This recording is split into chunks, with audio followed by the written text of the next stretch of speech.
Halo, bertemu lagi dengan Asuk. Kali ini kita akan membahas lebih jauh tentang analisis item dengan melakukan analisis item integratif.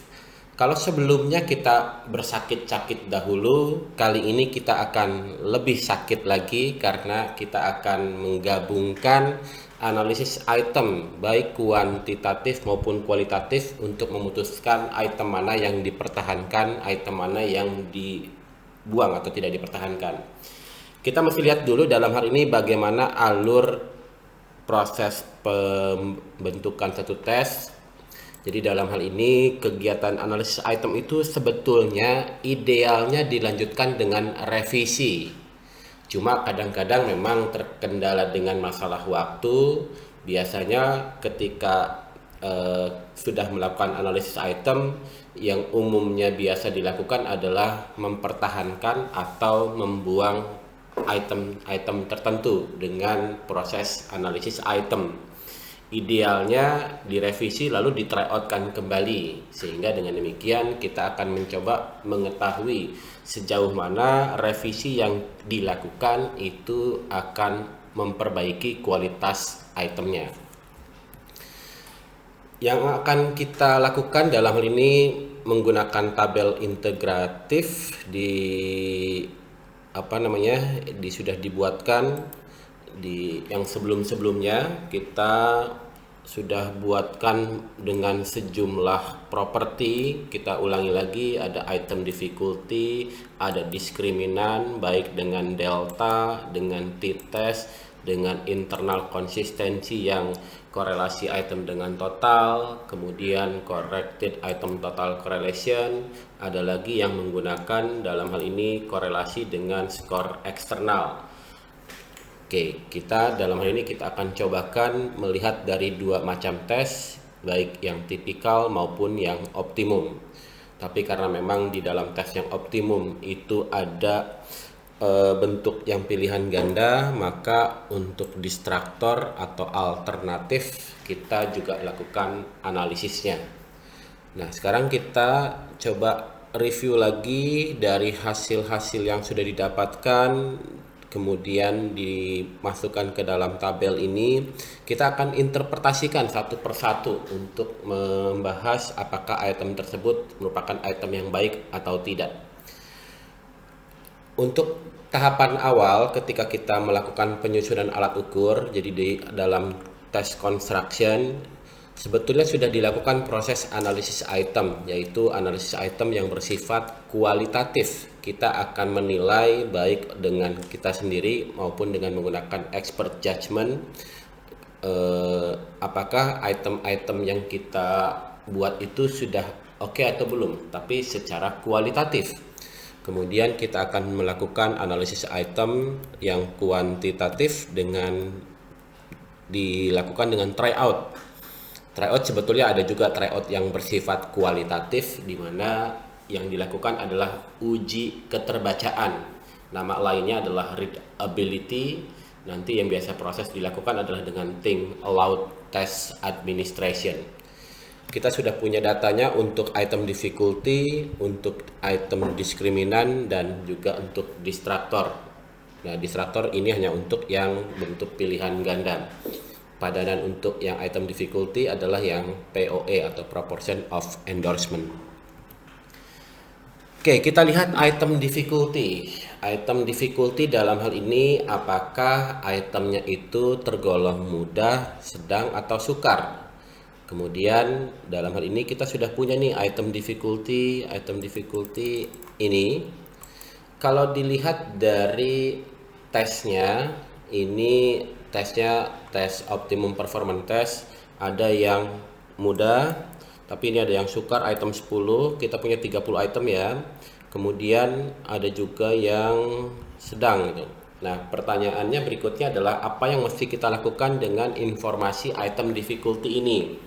Yang pertama kita lakukan kategorisasi, apakah itemnya termasuk mudah, sedang, atau sulit. Biasanya memang dalam hal ini dikaitkan dengan selection ratio. Kalau untuk tes-tes yang bersifat seleksi biasanya digunakan acuan selection ratio-nya. Jadi berapakah tingkat difficulty yang optimum untuk satu tes dikaitkan dengan tujuan tesnya. Kalau untuk tujuan seleksi kaitannya dengan selection ratio. Kalau untuk tujuan mastery seperti di ujian kita di perkuliahan itu istilahnya untuk mastery. Jadi yang akan dilakukan adalah kita mengkategorisasikan. Tidak banyak referensi yang digunakan untuk menentukan item itu berapa batasan untuk dikatakan mudah, sedang, sulit. Kalau misalkan dalam hal ini kita bagi menjadi 5, katakanlah kalau misalkan dari 0,0 sampai 0,2 itu dikatakan sukar. Kemudian sampai 0,4 itu nanti dikatakan agak sukar. 0,4 sampai 0,6 itu dikatakan sedang. Untuk 0,6 sampai 0,8 itu dikatakan agak mudah. Untuk 0,8 sampai 1 dikatakan sangat mudah.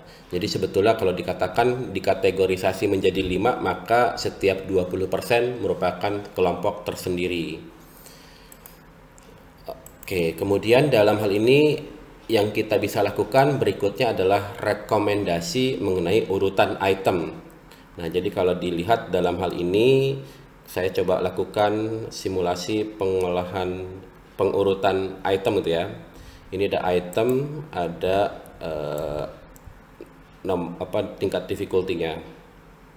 Saya copy dari item 1 sampai item 30. Ini klik kanan, pastenya values, kemudian di sini item, saya perbesar sedikit dulu. Item biar gampang kelihatan. Ini oke, saya akan optimalkan Excel secara cepat. Ini sesinya adalah sesi interpretasi, tapi memang butuh beberapa teknis juga. Ini P-nya. Ya, yang bisa kita lakukan dalam hal ini untuk sorting adalah, misalkan ini kan urutan awalnya 1, 2, 3, 4, 5, 6. Katakanlah dalam hal ini alat ukur ini cuma ada satu dimensi, maka kalau satu dimensi ini seluruh 30-nya bisa diurutkan bercampur. Kalau misalkan dalam hal ini dimensi-dimensi, atau kalau di dalam tes yang optimum ada proses berpikir yang berbeda, misalkan yang ini dijumlahkan, yang itu dikurangi, maka sebaiknya dikelompokkan berdasarkan kelompoknya. Nah, caranya adalah kita lakukan sort data, sort cases, kita punya header by difficulty smallest to largest. Yang lebih mudah ada di nomor awal, yang lebih sukar ada di nomor akhir. Klik OK. Nah, inilah urutan yang ideal untuk diberikan, maaf terbalik, karena dalam hal ini item difficulty sebetulnya bukan item difficulty tapi item easiness, di mana item yang mudah adanya di nomor kecil. Item mudah itu difficulty-nya angkanya value-nya besar. Jadi saya ulangi lagi untuk sort ini largest to smallest. Ya, oke, ini dia. Nah, urutannya dalam hal ini adalah dari mulai urutannya nomor 5, 1, dan seterusnya. Jadi ini yang dilakukan untuk item difficulty. Oke, selesai.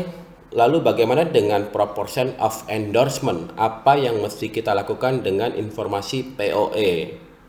POE dalam hal ini ada di tabel integratif. POE ini, apa yang mesti dilakukan dengan informasi proportion of endorsement? Jadi dalam hal ini tidak banyak referensi yang menuliskan bahwa proportion of endorsement digunakan untuk kegiatan analisis item, apakah dia dipertahankan atau tidak. Jadi boleh dikatakan ini tidak terlalu banyak dipakai, karena yang lebih banyak dipakai dan menjadi yang utama baik pada tes optimum maupun tes yang tipikal adalah item discrimination, adalah yang paling utama untuk dijadikan sebagai elemen utama dalam analisis item. Karena tujuan tes adalah untuk membedakan individu, demikian juga dengan tujuan item. Nah, pertanyaannya adalah bagaimana dengan batasan suatu item dikatakan memiliki diskriminasi? Nah, jadi ada sejumlah referensi dalam hal ini yang dilakukan oleh sejumlah tokoh psikometri. Mungkin saya pakai yang buku agak lama tahun 94. Ini adalah tampilan buku dari Nunnally Bernstein, halamannya 304 dan 305, ada di dua halaman. Jadi dalam hal ini kalau kita lihat di referensi ini, cut off yang digunakan adalah 0,3. Jadi kalau korelasinya minimal 0,3, maka dikatakan item dapat mendiskriminasi. Nah, jadi kalau kita lihat di sini batasannya adalah yang 0,3 korelasinya. Nah, kalau dilihat dari untuk yang tipikal, korelasinya itu untuk tipikal di atas 0,3. Untuk yang optimum, korelasinya adalah bervariasi, ada yang di bawah 0,2, ada yang 0,3 dan seterusnya ya. Nah, pertanyaannya adalah kalau kita punya alat ukur ternyata tidak terlalu baik seperti yang tes tipikal ini, di mana korelasinya bahkan paling kecil 0,473. Oke. Nah, jadi dengan demikian apakah dalam hal ini yang bisa dilakukan? Terlebih kalau kita buat alat ukur, sudah buat itemnya susah, ternyata lebih dari setengah itu itemnya jelek, mesti dihapus. Itemnya jelek itu dalam pengertian diskriminasinya rendah. Apakah yang mesti dilakukan? Umumnya ada juga dilakukan dengan menurunkan tingkat batasannya, cut off-nya diturunkan. Cut off-nya diturunkan sehingga bisa didapatkan jumlah item yang lebih banyak, yaitu 0,2. Nah, kebetulan di referensi Nunnally Bernstein di halaman 5 juga digunakan batasan 0,2, somewhere di tempat mana yang lain di sini, tapi yang jelas ada juga referensi misalkan dari Aiken and Marnat, bukunya cari nanti saya tuliskan di dalam comments, batasannya adalah 0,2. Jadi dalam hal ini sekali lagi kalau menurut referensi Nunnally Bernstein, angka yang dipakai adalah 0,3 sebagai batasan bahwa suatu item dikatakan dapat mendiskriminasi dengan baik. Jadi kalau misalkan dalam hal ini batasannya lebih tinggi, maka yang eligible lebih sedikit. Nah, bagaimana dengan penggunaan corrected item total correlation? Nah, ini memang kalau kita lihat kapan kita menggunakan corrected maupun yang sifatnya korelasi dengan skor totalnya langsung, mungkin dalam hal ini tergantung dari jumlah itemnya. Jumlah itemnya mungkin dalam hal ini kalau jumlah itemnya sedikit, konsekuensinya ketika kita melakukan corrected, di mana yang dilakukan adalah menghilangkan skor item dari skor total. Kalau jumlah itemnya sedikit, maka pengaruhnya akan sangat besar karena katakanlah dari 10 item dikurangi 1 item, berkurangnya jadi 9 atau berkurangnya 10%. Tapi kalau jumlah itemnya banyak, maka dalam hal ini akan kecil pengaruhnya. Kalau dari 30 item dibuang 1, perubahannya tidak terlalu sebesar kalau dari 10 dibuang 1. Nah, mungkin pertanyaan berikutnya adalah berapa dikatakan jumlah itemnya banyak atau sedikit? Ada referensi yang mengatakan jumlah itemnya dikatakan banyak kalau di atas 20 item. Jadi untuk yang item discrimination, maka yang dilakukan adalah melihat apakah batasannya memenuhi atau tidak memenuhi dari yang diacu. Kemudian juga perlu diperhatikan mengenai multidimensionalitas. Nah, jadi dalam hal ini untuk yang tes tipikal sengaja saya kasih kode di samping kirinya, yaitu indikator atau dimensi di sini. Nanti kita akan lihat nih berdasarkan indikator, maka kalau kita lihat dari indikator A, saya pakai sort lagi, data sort, saya punya ini, kemudian by indikator ya. Jadi urutannya adalah yang ini, A ada 4 item, B ada 3 item. Misalkan ini sebagai contoh, jadi kita sedang mengkonstruksi alat ukur, awalnya punya 10 item, lalu kita akan membuat itemnya menjadi katakanlah setengahnya, atau biar gampang karena ini ada 3 indikator, maka akan ada 2 indikator di setiap 2 item di setiap indikatornya. A kita akan ambil 2, B akan diambil 2, C akan diambil 2. Nah, pertanyaannya dua yang diambil yang mana? Biasanya didasarkan oleh korelasinya atau diskriminasinya. Jadi kalau mau lebih memudahkan, maka short casesnya ditambahkan dengan eh, nilainya biar memudahkan add level, yaitu RIT atau CRIT, terserah yang mana yang lebih diprioritaskan. Oke, ini dari urut yang paling rendah. Jadi kalau misalkan mau cepat saja, maka yang akan dipilih adalah dua yang paling tinggi. Biasanya dua paling tinggi. Eh, Misalkan kalau biasanya yang paling tinggi yang akan digunakan sebagai penentu.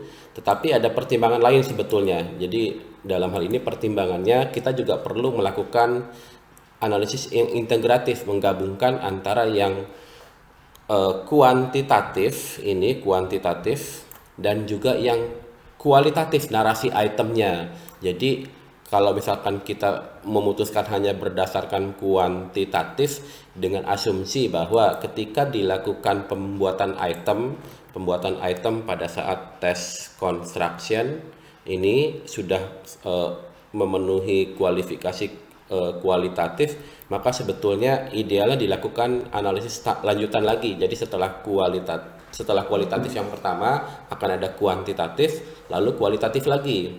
Dilihat mana yang sekiranya narasinya dianggap lebih baik, lebih mudah untuk dipahami oleh partisipan.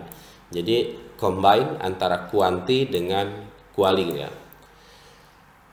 Jadi kalau misalkan kita sekarang menentukan mana yang lebih relevan, apakah RIT, apakah CRIT, atau eksternal, korelasi item dengan kriteria eksternal.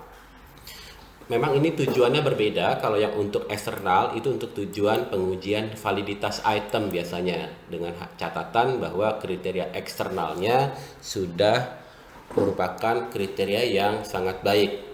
Jadi ketika kita melakukan pembuatan alat ukur, lalu kita melakukan pengujian dengan cara dikorelasikan dengan kriteria eksternal. Nah, kriteria eksternal ini mesti relevan, mesti valid, mesti reliable, tidak bias, objektif. Jadi banyak syarat yang mesti dipenuhi oleh suatu alat ukur atau pengukuran yang dijadikan sebagai kriteria eksternal. Kalau ditanyakan mana yang lebih esensial, jadi dilihat tujuannya. Kalau jumlah itemnya sedikit, gunakan yang RIT. Kalau jumlah itemnya banyak, digunakan yang CRIT. Jadi kalau dilihat cenderung biasanya kalau RIT dengan CRIT biasanya besarannya tidak terlalu jauh berbeda ya. Oke, untuk diskriminan itu. Nah, sekarang untuk distraktor. Bagaimana menentukan bahwa suatu item itu distraktor itu baik? Yang pertama adalah dipilih oleh individu yang low ability. Jadi distraktor adalah pilihan jawaban yang salah. Jadi kalau dalam hal ini dipilih oleh yang kemampuannya tinggi, maka itu sebetulnya adalah item yang buruk. Karena harusnya orang dengan kemampuan tinggi itu menjawab kunci jawaban. Kemudian syarat yang kedua adalah dipilih relatif merata oleh test taker yang menjawab salah. Oke, sekarang kita coba lihat dari referensi bukunya Cohn and Swerdlik tentang pembahasan alternatif pilihan jawaban. Cohn Swerdlik, ya. Oke, ada di chapter 8 untuk test development. Kita lihat di sini chapternya 8. Kemudian ada di bagian item analisis item alternatif. Kita lihat dari contoh sini saja. Nah, ini prosesnya adalah dilakukan dua kali. Yang pertama untuk kelompok upper, yang kedua untuk kelompok lower. Oke, kita coba interpretasikan dari contoh 5 item yang ada diberikan di bukunya Cohn and Swerdlik. Di sini jumlah partisipannya totalnya ada 24 tambah 23, 27, kemudian ditambah 5, 32. Totalnya 64. Upper dan lower kalau terlihat di sini dibagi menjadi dua sama besar, yaitu 32 untuk upper dan 32 untuk lower. Ya, untuk mengenai masalah Pembagian upper dan lower memang sekali lagi ada banyak perbedaan pendapat. Kalau jumlah partisipannya sedikit, lebih sering menggunakan median. Median dalam pengertian dibagi dua, atas dan bawah persis sama jumlahnya. Item nomor satu, contoh di sini kunci jawabannya adalah A, di mana kunci jawabannya A. Kemudian kelompok upper yang menjawab benar 24, kelompok lower yang menjawab benar ada 10 orang. Kalau kita lihat jumlah yang menjawab benar itu lebih banyak di kelompok upper dibanding kelompok lower. Syarat pertama terpenuhi bahwa dipilih oleh, sebetulnya ini kebanyakan yang berkemampuan tinggi. Jadi dilihat sisanya yang menjawab salah. Ini A ini adalah yang menjawab benar. A adalah kunci jawabannya, maaf. Kemudian untuk yang menjawab salah yang pilih B, C, D. Kalau kita lihat di sini syarat yang kedua adalah dipilih relatif merata oleh individu yang menjawab salah. Di sini kalau kita total 8 orang, 5 dan 3, kemudian 8 orang, 6 orang, 8 orang. Jadi jumlahnya relatif merata. Kalau ditanyakan berapa expected-nya, maka 3 ditambah 2 ditambah 3, dalam hal ini 8 ditambah ini totalnya ada 22, jadi ada 30. Jadi dalam hal ini berarti EDP-nya adalah 30/4 atau 7,5. Kalau kita lihat expected-nya 7,5. Pilihan B aktualnya 8, pilihan C aktualnya 8, pilihan D aktualnya 6, pilihan E aktualnya 8. Jadi 7,5 dengan jumlah orang yang menjawab B, C, D, dan E itu relatif berdekatan. Jadi dalam hal ini itemnya good one. Kita lihat item 2. Item 2 dalam hal ini kunci jawabannya adalah E. Kemudian dalam hal ini kita lihat permasalahannya di di pilihan B dan kelompok upper. Di sini kalau dilihat kelompok upper banyak yang menjawab pilihan B. Pertanyaannya dalam hal ini kenapa dipilihnya B? Kebanyakan mungkin kalau memang kita salah assign, bisa saja B merupakan kunci jawaban. Tetapi kalau memang tidak salah assign, mungkin saja dalam hal ini ada kesalahan penulisan atau perlu diganti narasi pilihannya. Jadi dalam hal ini can be improved dengan revisi. Oke, kita lihat item 3 sekarang. Item 3 dalam hal ini seluruh kelompok upper menjawab benar, tidak ada yang menjawab salah. Kemudian, nah ini juga item yang baik karena dipilih lebih banyak dijawab benar oleh yang menjawab high scorers dan dipilih juga relatif merata. Kalau kita lihat di sini expected-nya berarti 3 ditambah 2 ditambah 2 ditambah 3 dibagi 4. Jadi dalam hal ini expected-nya adalah 2,5. 10 yang jawab salah dibagi 4 pilihan jawaban. Item 4 juga dalam hal ini boleh dikatakan itemnya relatif oke, walaupun kalau kita lihat di sini penyebarannya pada item E. Lalu ada pilihan C yang tidak dijawab oleh satu orang pun, kemudian pilihan E yang banyak menjawab baik kelompok upper maupun lower. Maka mungkin perlu diperhatikan E itu kenapa. Contoh item yang jelek adalah item nomor 5 di sini, di mana tidak ada yang menjawab pada pilihan B dengan C. Mungkin kalau bahasa kasarnya ini adalah pilihan jawaban yang sama sekali tidak mungkin dipilih oleh penempuh tesnya.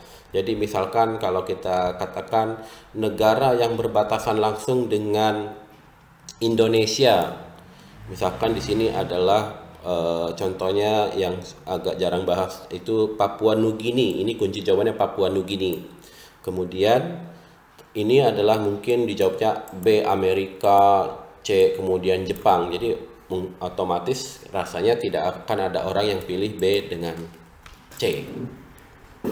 Oke, untuk kuantitatif itu, jadi yang akan kita lakukan berikutnya adalah interpretasinya lebih jauh dengan batasan nilai. Ini kalau untuk yang pakai extreme group method, pakai delta, tinggal dilihat saja batasannya berapa.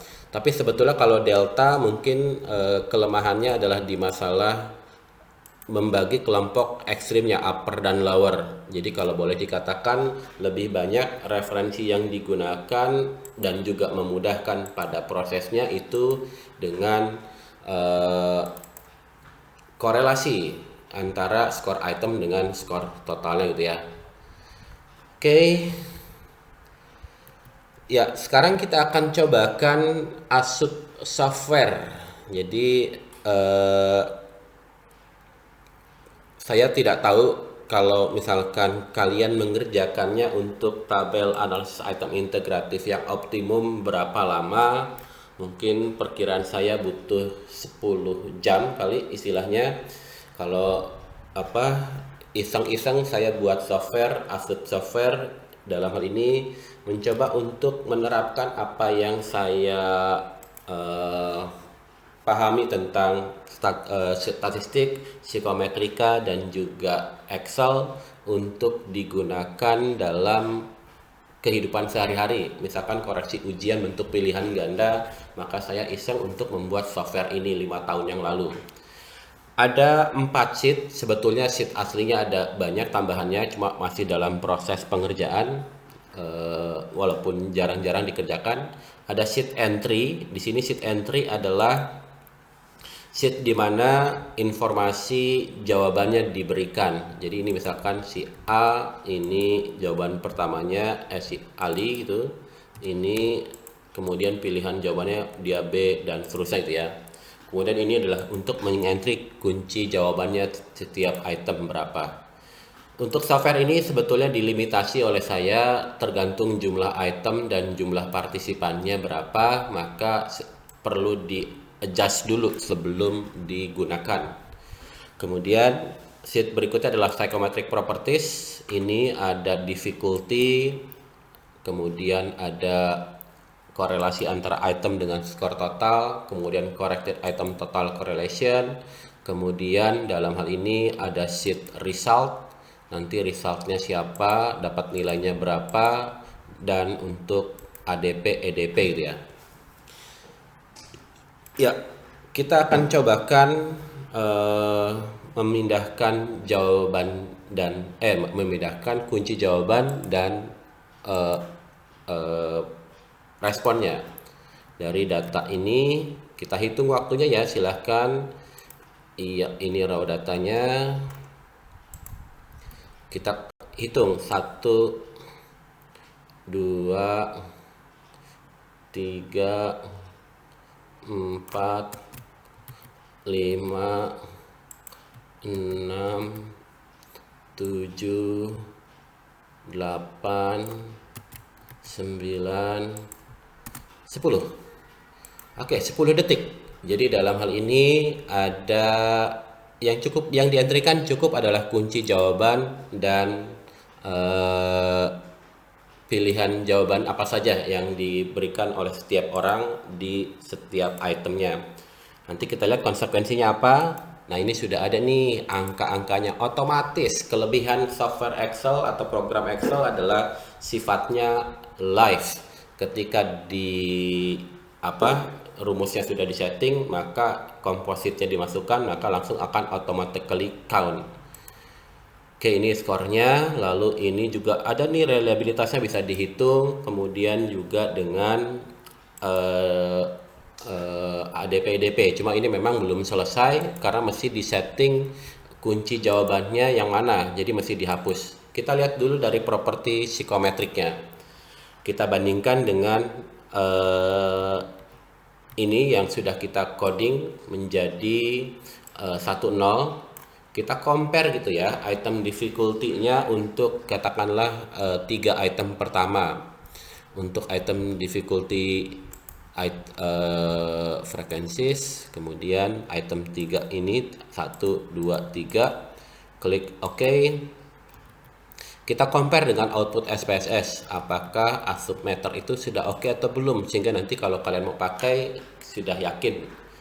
Untuk item difficulty di item satu yang menjawab benar ada 76,8% atau 0,768. 0,768 sama nih. Kemudian 476. Item 2 476 sama nih. Kemudian item 3 yaitu 52,8. 52,8. Hebat. Sekarang item discrimination. Kita akan mengkorelasikan skor item dengan totalnya. Biar nggak banyak-banyak, sekali lagi cuma 3 aja ya. Oke, skor total kita sudah buatkan di ujung sini. Kita akan mengkorelasikan, analyze, correlate, bivariate antara skor total dengan 3 item pertama. Kita lihat outputnya.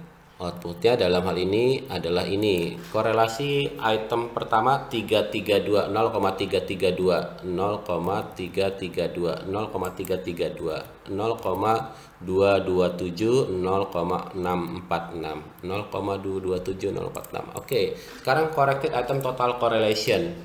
Kita menggunakan outputnya dari reliabilitas, scale reliability analysis, masukkan item seluruhnya kalau ini, kemudian statistik, scale, dan scale if item deleted, karena kita butuh skor totalnya untuk dibuatkan 239111, 239111 ya. Oke lah, jadi ini kalau kita sudah sangat memahami dari statistika, sebetulnya kegiatan komputasi bukan merupakan kegiatan yang penting lagi untuk dilakukan, karena ada banyak software yang tersedia, termasuk mungkin Asupmeter kalau direkomendasikan untuk dipakai karena kemudahannya untuk dilakukan perhitungannya. Maka dalam hal ini cukup dientrikan saja jawabannya dan juga kunci jawaban. Untuk ADP dan EDP ini perlu dilakukan setting manual, karena memang kita tidak bisa tahu nih kombinasi pilihan jawabannya. Jadi untuk kolom yang di C, D, E, dan E ini kita mesti hapus dulu sesuai kunci jawabannya. Jadi kalau item 1 kunci jawabannya C, maka ini dihapus. Oke, kuncinya lalu B. Ini dihapus manual. Jadi ini adalah EDP-nya. EDP-nya 19,33 dan 43,67 untuk item 1 dan item 2. Kita compare dengan output di sini, EDP-nya ini kita hapus juga sama. Oke, gitu ya. Ya, jadi untuk masalah perhitungan harusnya bukan menjadi masalah buat kita dalam melakukan kegiatan psikometrika analisis item. Nah, berikutnya adalah untuk menentukan suatu item dipertahankan atau dihapus, idealnya direvisi ya. Maka kita tidak hanya bergantung kepada kuantitatif, tapi perlu juga dengan kualitatif lagi. Biasanya yang perlu diperhatikan kalau untuk yang tes tipikal, narasinya sudah oke atau belum. Jadi dalam hal ini kalau memungkinkan direvisi, tapi kalau tidak perlu kita tentukan mana yang akan dipertahankan, mana yang akan dihapus. Jadi kualitatif pada saat pembuatan, kualitatif pada saat pembuatan dan tryout kualitatif. Jadi ada uji keterbacaan, lalu kita akan lakukan tryout kuantitatif dengan properti psikometri, statistik dan psikometrika yang kuantitatif. Kemudian kualitatif lagi untuk dilihat lagi, jangan-jangan akan ada perbedaan. Kenapa dilakukan kualitatif lagi?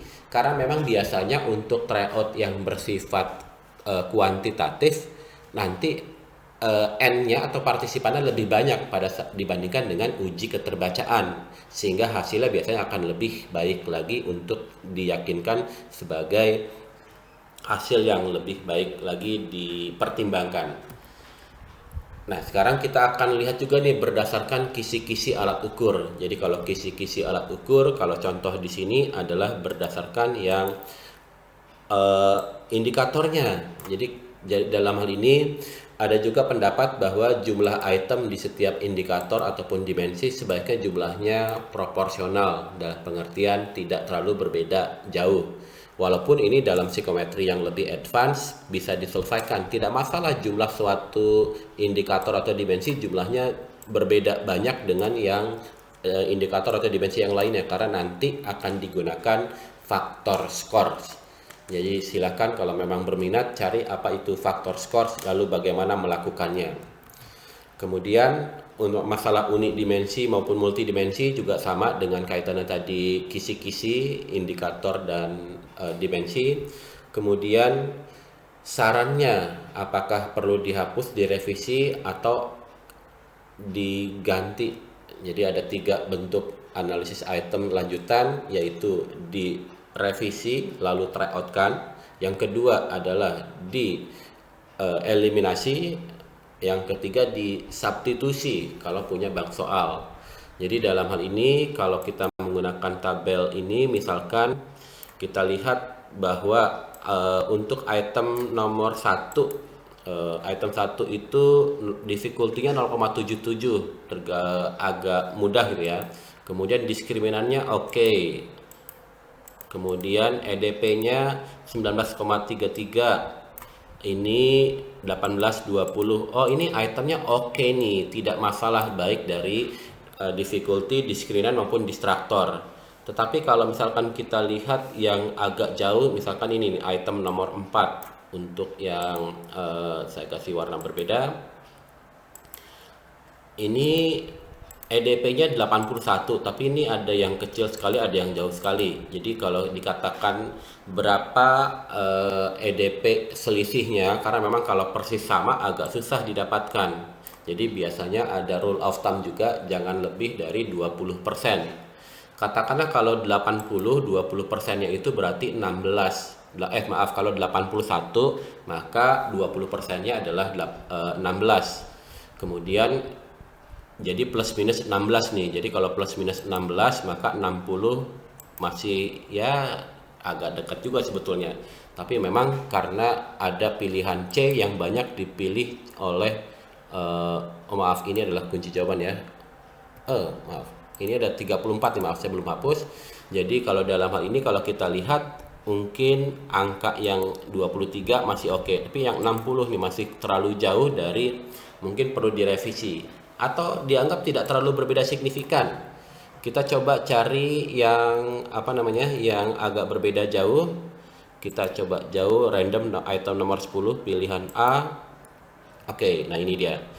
EDP-nya untuk item 10 adalah 75,67. Tetapi di sini ada yang 13, ada yang 169. Jadi kalau kita lihat maka pilihan C dan pilihan D pada item 10 perlu direvisi.